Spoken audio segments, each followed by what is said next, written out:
हाल ही में honourable supreme court के सब कास्ट कैटेगराइजेशन के जजमेंट के बारे में आप लोगों से बात करना चाहूंगा, जिसके संबंध में आदरणीय बहन कुमारी मायावती जी ने भी अभी कुछ दिन पहले ही प्रेस कॉन्फ्रेंस कर हम सबको उसके बारे में आगाह करने का काम किया। साथियों, वो जो जजमेंट दिया ऑनरेबल सुप्रीम कोर्ट ने वो 650 पन्नों का था, परंतु उसकी मूल भाषा मैं आपको बता दूं उसका मतलब क्या है। साथियों, उस जजमेंट के तहत अब राज्य की सरकारें SC/ST के अंतर्गत अपने राजनीतिक लाभ के लिए अपनी मर्जी से किसी भी SC/ST जाति को आरक्षण की सुविधा दे सकती है और अपनी ही मन मर्जी से उसको रिजर्वेशन की सूची से निकालकर, भले वो SC/ST हैं, बट उस SC/ST जाति को रिजर्वेशन के उससे निकालकर उनसे रिजर्वेशन छीनने का काम कर सकती है। साथियों, पहले मान्यवर साहब श्री कांशीराम जी ने और फिर आदरणीय बहन कुमारी मायावती जी ने हमें इसके बारे में कई बार आगाह किया है कि भाजपा और कांग्रेस हमारे SC/ST समाज के आरक्षण के खिलाफ है। वो हमसे हमारा आरक्षण छीनना चाहते हैं, क्योंकि वो नहीं चाहते कि हमारा समाज पढ़ लिख कर अपने पैरों पर खड़ा होकर एक आत्मसम्मान की जिंदगी जी सके। साथियों, भाजपा और कांग्रेस की ये सोची समझी साजिश है, जिसके तहत ये जजमेंट पास कराया गया है। देश से आरक्षण खत्म करने का ये पहला कदम लिया गया है। साथियों, आप सभी जानते हैं आरक्षण की मूल भावना प्रतिनिधित्व दिलाने की है, समाज को आगे बढ़ाने की है, लेकिन उसे बार बार गरीबी मिटाने की आड़ से बार बार आरक्षण को खत्म करने की कोशिश की जाती है। बोलते हैं आरक्षण का मतलब है गरीबी खत्म करना। साथियों, आप सब यहाँ जो बैठे हैं जानते हैं आरक्षण से गरीबी नहीं, प्रतिनिधित्व, रिप्रेजेंटेशन, आत्मसम्मान मिलता है, ना कि गरीबी खत्म की जाती है। परंतु ये लोग बार बार इसे गरीबी खत्म करने की योजना बनाकर बार बार हमारे पिछड़े समाज को हटाने की, आरक्षण छीनने की कोशिश करते हैं। साथियों, ये दलितों को बांटने की शुरुआत है, ये दलितों की आजादी छीनने की शुरुआत है। साथियों, ये संविधान को बदलने की शुरुआत है। ये जो लाल किताब लेकर पार्लियामेंट में खड़े होते हैं शपथ लेते वक्त, ये सपा के लोग, कांग्रेसी लोग, भाजपा के लोग जो संविधान को लेकर शपथ लेते हैं और कहते हैं कि संविधान को बचाने का काम करेंगे, आज ऐसे ही जजमेंट पास कराकर हमसे आरक्षण छीनने का, हमारे संविधान को बदलने का काम कर रहे हैं। साथियों, संविधान बचाने के नाम पर भाजपा और कांग्रेस मिलकर संविधान को बदलने का काम कर रही है।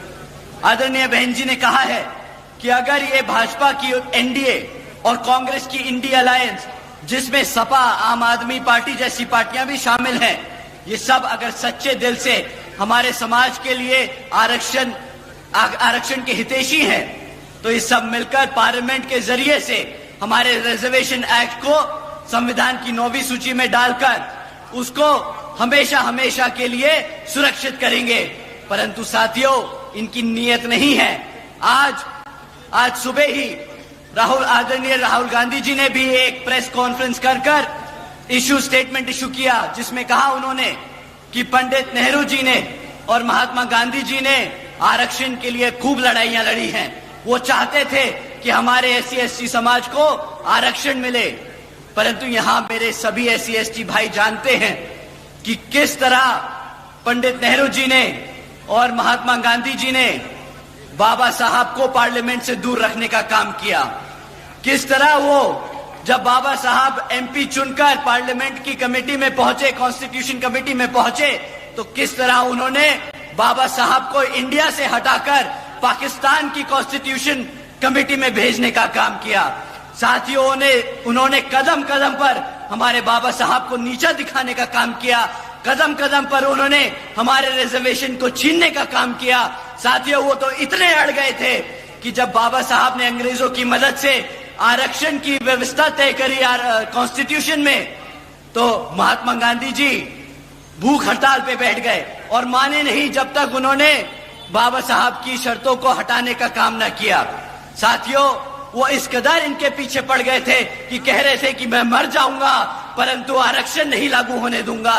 साथियों, ये थी कांग्रेसियों की नीति। साथियों, भूल जाइएगा कि कांग्रेसी या भाजपा कभी भी हमारे आरक्षण के हितैषी हो सकते हैं। साथियों, उन्होंने कदम कदम पर हमें मिटाने की, दबाने की, कुचलने की कोशिश की है। समय आ गया है, अब और कोई हमारे ऊपर राज नहीं करेगा। समय आ गया है अपने वोट की कीमत का, अपनी वोट की कीमत को पहचानने का। समय आ गया है शासक बनने का। समय आ गया है अपनी जगह लेने का। समय आ गया है पार्लियामेंट पे राज करने का। साथियों, अभी आप लोगों के सामने अभी कुछ ही समय में विधानसभा के आम चुनाव होने वाले हैं और कांग्रेस के साथ साथ यहां भाजपा भी पिछले 10 सालों से राज कर चुकी है। भाजपा से पहले कांग्रेस ने 10 साल आप पे राज किया, अब पिछले 10 साल से भाजपा राज कर रही है और अब जब विधानसभा हमारे सर पर है तो ये लोग फिर से आप लोगों के बीच में आकर झूठे झूठे वादे करेंगी।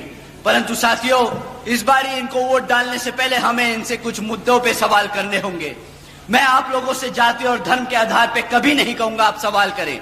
मैं आपसे कहूंगा आप इनसे शिक्षा, रोजगार और चढ़ती हुई महंगाई के बारे में सवाल करें।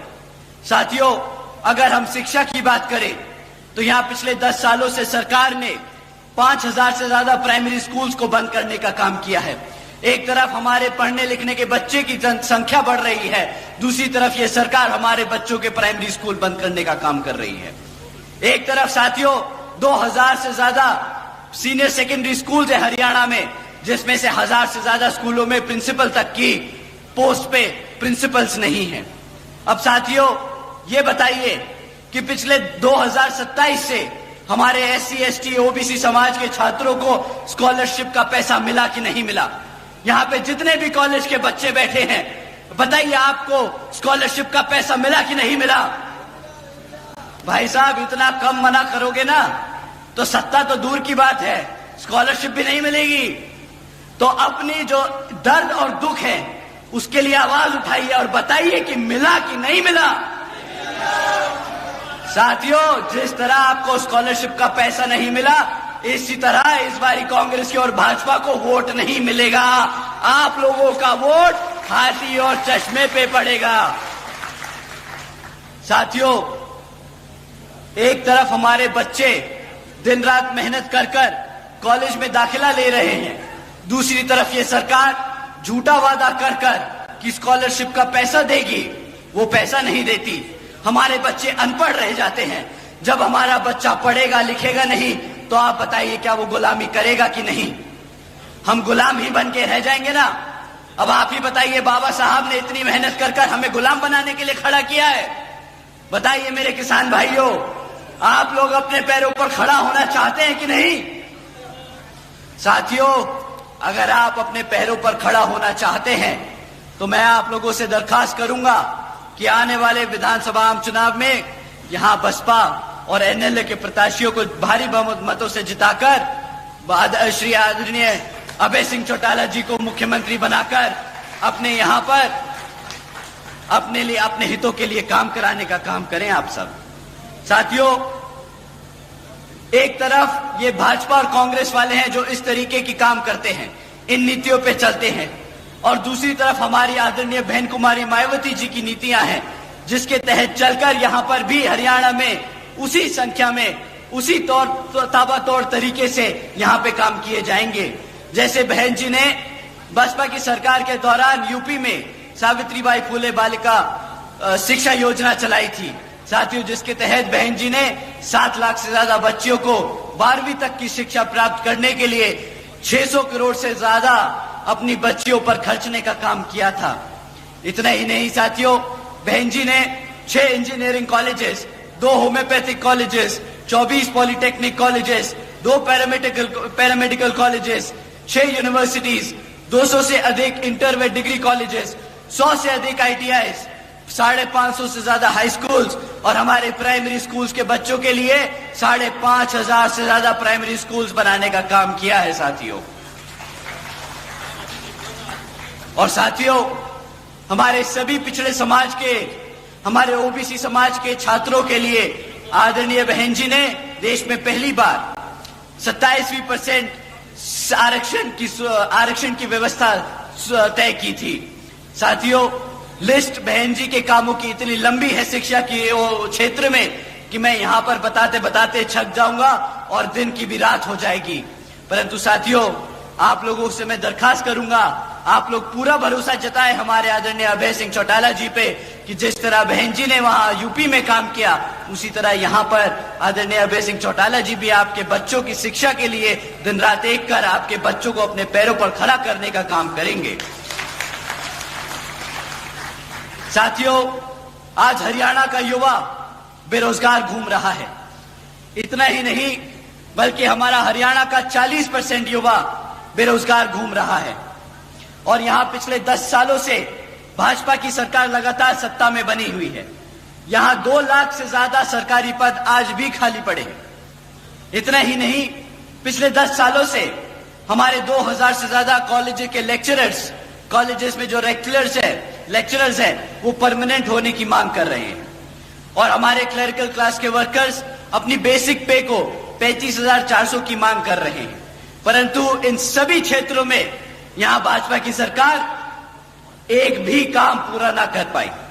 साथियों, एक तरफ 40% युवा बेरोजगार घूम रहा है, दूसरी तरफ इनके पास 2 लाख से ज्यादा सरकारी पद खाली पड़े हैं।